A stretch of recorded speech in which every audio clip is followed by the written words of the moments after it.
لبيك اللهم لبيك لبيك لا شريك لك لبيك إن الحمد والنعمة لك والملك لا شريك. اعوذ باللہ من الشیطان الرجیم. بسم اللہ الرحمن الرحیم.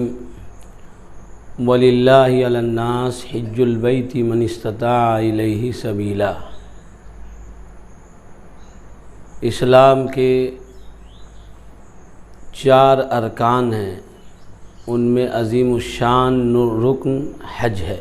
حج کے لیے بھی شریعت نے ارکان و فرائض طے کیے ہیں. حج میں 3 فرض ہیں. ایک فرض کے بھی چھوٹنے سے حج ادا نہیں ہوگا. نہ بدنہ سے نہ دم سے اس کی مکافات ہو سکے گی. فرض چھوٹنے کا مطلب یہ ہے کہ حج از سر نو کرنا پڑے گا.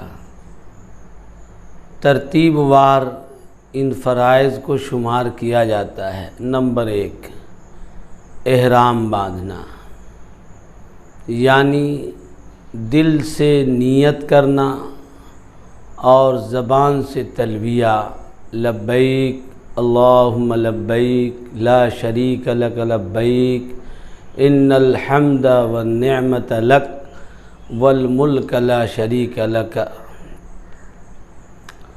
دوسرا فرض حج کا وقوف عرفہ ہے. عرفہ ایک جگہ ہے جو مکۃ المکرمہ میں ہے. وہاں اس میدان میں ٹھہرنا، اس کے لیے شریعت نے وقت طے کیا ہے.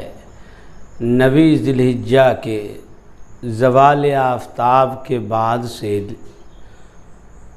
10ویں ذی الحجہ کے صبح صادق سے پہلے اس کا بہتر اور مسنون وقت زوال کے بعد سے ہے 9 ذی الحجہ کو. تیسرا رکن حج کا طواف زیارت ہے، جو 10 تاریخ سے کی صبح سے 12 کی شام یعنی غروب آفتاب سے پہلے تک کا وقت ہے. واضح رہے کہ یہ تینوں ہی ارکان اور فرائض حج کہلاتے ہیں. نمبر 1 احرام باندھنا، نمبر 2 وقوف عرفہ اور طواف زیارت. وآخر دعواہم ان الحمد للہ رب العالمین.